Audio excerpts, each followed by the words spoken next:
Jumpa kembali di channel tumbuhbesar.com. Kali ini kita akan membahas mengenai buku kas harian, atau ada yang juga yang buku kas sederhana. Nah, kita buat dulu judulnya buku kas harian. Di sini bisa kita ketikkan misalnya PT XYZ dan sebagainya, nama perusahaannya. Di sini saya ketikkan saja nama channelnya. Nama channel ini tumbuhbesar.com. Lalu di sini fieldnya ada tanggal. Untuk berpindah bisa tekan tab. Tanggal, debit, kredit, dan saldo. Di sini untuk buku kas harian bisa kita merge dan center, di blok dulu. Lalu kita bisa format enter, formatnya ke bawahnya, jadi di copy formatnya. Lalu di sini kita berikan dulu grid border yang all border. Lalu untuk keterangan kita besarkan. Di sini bila ingin diketengahkan, lalu diberi huruf tebal, kita beri warna abu. Lalu kita lanjutkan untuk format tanggal. Ini untuk kolom ini kita bisa klik di bagian kolomnya agar semua row-nya berubah formatnya, jadi kita tidak usah satu-satu dirubah. Klik kanan di row di kolom atas date, lalu kita pilih date yang kita inginkan. Ini yang saya pilih. Nah, untuk penulisan tanggal ditulis dengan angka semua. Di sini kita tulis misalnya kalau tanggal 1 Januari 1/1/20.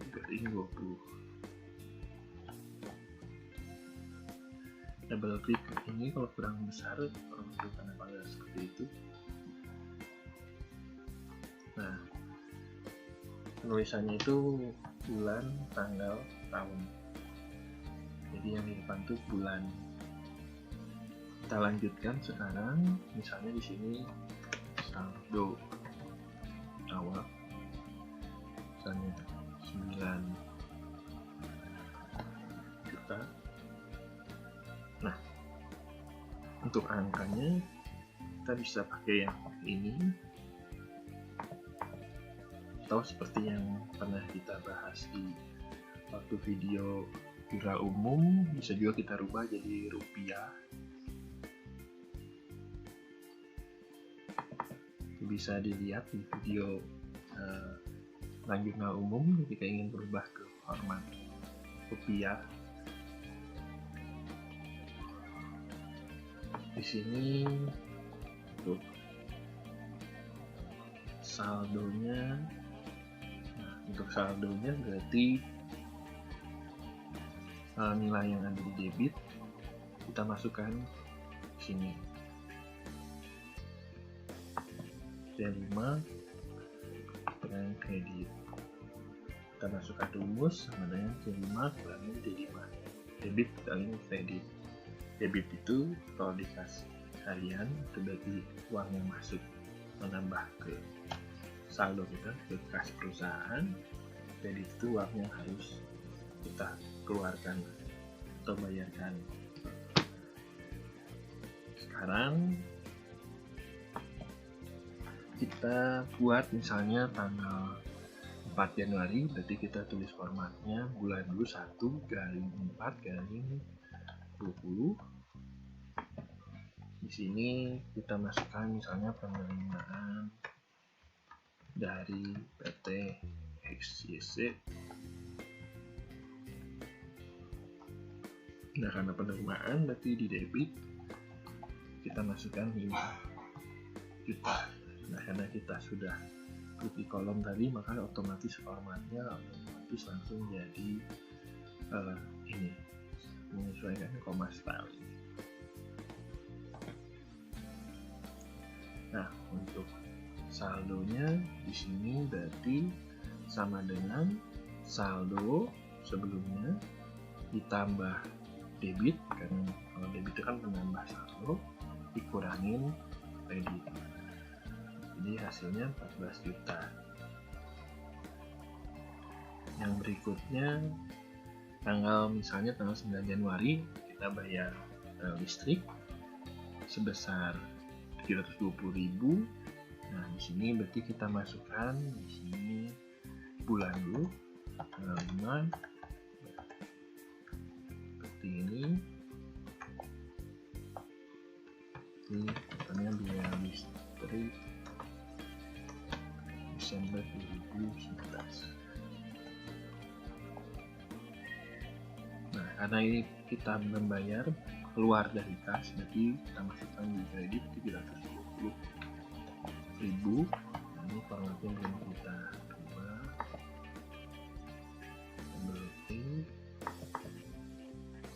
Nah, kita langsung di sini. Nah, rumus ini tinggal kita kopikan saja ke bawah. 13.280.000. Nah, yang jadi masalah sekarang,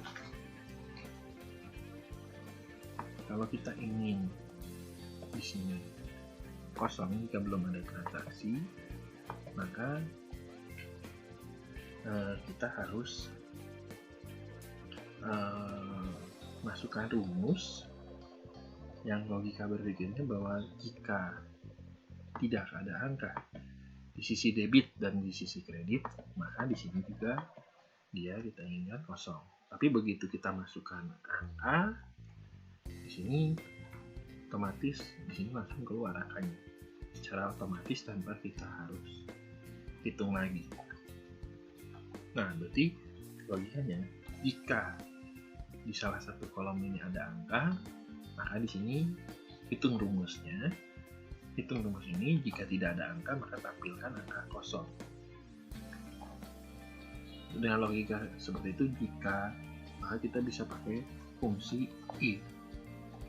Nah, if logiknya apa? Tadi jika ini kosong maka tampilkan blank. Jadi logiknya kita cek dulu. Jika debit kosong dan kredit kosong, berarti ada dua kondisi di situ. Jika ada dua kondisi, ini kondisinya dua-duanya harus kosong, baru kita kasih blank, maka kita bisa pakai kondisi and. Berarti dua-duanya harus memenuhi. Kalau and dan itu harus memenuhi dua-duanya. Debitnya kosong dan kreditnya kosong, maka kita isi blank. Kita pakai and. Logik satunya, jika debit sama dengan kosong, jangan lupa ini kutip 2, kutip buka dan kutip tutup. Kutipnya kutip 2 ya, jangan sampai salah. Lalu di sini pemisahnya titik koma dan D8 juga kosong, dua-duanya kosong. Jika D8 kosong dan D8 kosong, maka titik koma, jadi kita lihat titik koma value intro-nya. Jika ini dua-duanya kosong, maka kita ingin blank. Jika tidak, value if false, maka rumusnya itu yang kita masukkan. Tadi rumusnya adalah ini E7 ditambah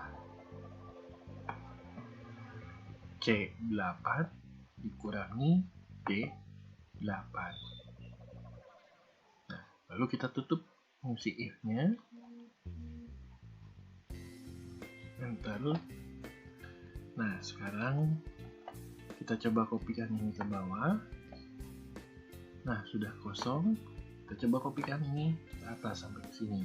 Ke atas karena beda rumusnya. Nah, sekarang kalau kita masukkan angka di sini misalnya 100.000, dia berkurang 100.000. Sekarang kita lanjutkan dulu, misalnya di transaksi berikutnya tanggal 10 Januari 1/10/20, itu misalnya kita beli alat tulis, berarti kita mengeluarkan uang dari kas di kredit misalnya 500.000.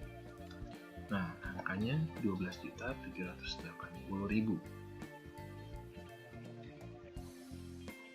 Oke. Nah, misalnya di bawahnya kita mau menghitung jumlahnya, debit berapa, ini kita merge saja, kita berikan huruf tebal bold. Nah, di sini misalnya debitnya itu berarti penjumlahan dari C5 sampai C12. Kalau di sini ada atas lagi, ini akan ditambah. Kita bisa pakai sum ini C5 sampai C12 ya, kita enter. Untuk kredit juga sama, sum D5 sampai D12, dan untuk saldo nanti kita buat rumusnya. Nah, untuk saldo ini nanti rumusnya itu untuk harus nilainya itu harus 12.380.000. Itu dari debit kurangin kredit. Jadi kita logikanya itu bisa debit kurangin kredit. Jadi ini juga double check dari saldo di sini, hasilnya harus sama dengan yang ada di sini. Nah, ini untuk cara yang pertama. Di sini saya ketikkan dulu cara pertama. Ada juga cara lain untuk menghasilkan rumus ini yang lebih otomatis. Jadi kalau kita lihat di sini, rumus ke-1 itu dengan rumus kedua itu beda. Dengan cara kedua, saya akan membuat hanya cukup bikin satu rumus, bisa di copy sampai sini. Sekarang kita akan lanjutkan untuk coba membuat saldo, menghitung saldo dengan cara lain. Di cara kedua ini kita buat dulu saldo cara 2, lalu kolomnya kita besarkan, double klik di sini. Nah, pola berpikirnya itu ini kita menggunakan sum. Kalau kita lihat di total ini 12.780.000 itu dia didapat dari total debit dikurangin total kredit. Jadi kalau sampai baris sini C8, kita bisa bilang total debit dari C5 sampai C8 dikurangi total dari D5 sampai D8. Nah, kita coba buat dulu di sini di baris G8, itu berarti kan logikanya dari sum sama dengan sum dari C5 sampai C8 kurung tutup dikurangin sum dari sisi kredit D5 kurangin D8. Nah, hasilnya sama. Nah, kalau di atasnya berarti di sini adalah sama dengan sum dari C5 sampai sum C5 sampai sini, saya klik saja biar lebih cepat, C7 kurung tutup dikurangin sisi kreditnya, itu tadi C5 sampai C7 sisi debit dikurangin sisi kreditnya sum D5 sampai D7. Nah, hasilnya sama. Nah, kalau kita perhatikan di sini yang sama itu rumusnya C5-nya itu harus sama. Jadi kita kunci si C5 ini. Sedangkan C8 itu akan berpindah. Kalau kita mau jumlahkan sampai C8, ya berarti dia akan berpindah sampai C8. Kalau kita turunkan satu, dia harus sampai C9. Jadi biarkan saja, jangan dikunci. Yang kita kunci untuk kolomnya C5 ini jangan sampai berpindah karena dia awalnya. Jadi titik awalnya kita kunci dulu $C $5. Sama, sisi kredit pun kita kunci awalnya di D5-nya itu kita kunci. Nah, nanti dolar D, dolar 5 kita kunci.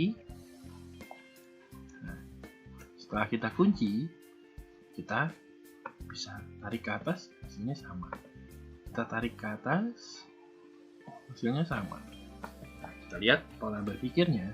Pada saat ini baris kedua dulu, dia dari C5 sampai C6, karena kita menjumlahkan baris yang ke-6. Dikurangin sisi kredit D5 sampai D6. Kalau kita nanti di sini, nah, nanti di sini dia akan menjumlahkan sampai baris ke-9 dari C5 titik awalnya sampai C9, D5 sampai D9. Nah, di sini kita lihat untuk yang awal dia menjumlahkan C5 ke C5 karena baru satu baris, dikurangin D5 sampai D5. Jadi ini kurangin ini, hasilnya 9 juta. Jadi cukup satu rumus. Nah, yang bawah ini sama saja, kita pakai if. Nah, rumus itu nanti kita masukkan ke rumus yang ini. Di sini kita kopikan dulu rumus sumnya. Nah, jadi kita pakai if sama kondisinya biar kalau kosong dia tidak tampil angkanya, rumusnya and C5 sama dengan blank, kutip buka, kutip tutup, titik koma, dan kondisinya D5 juga sama dengan blank, kutip buka, kutip tutup, biarkan karena blank jadi tidak diisi angka apapun. Maka kalau dia hanya ada dua kondisi, kita kurung tutup dulu untuk n-nya, jadi ada dua kondisi. Jika C5 dan D5 nya sama-sama kosong, maka titik koma isi blank. Jika tidak, kita masukkan rumus yang sum tadi, sum C5 ke C5 sampai sum D5, dikurangin sum D5 sampai D5 untuk baris yang pertama. Lalu kita kurung tutup untuk if-nya, enter. Nah, kita copy ke bawah. Hasilnya sama persis. Oke, demikianlah untuk pembahasan video kali ini terkait buku kas harian. Bila berkenan bisa tolong di subscribe. Terima kasih telah menyaksikan video ini. Sampai bertemu di video-video selanjutnya.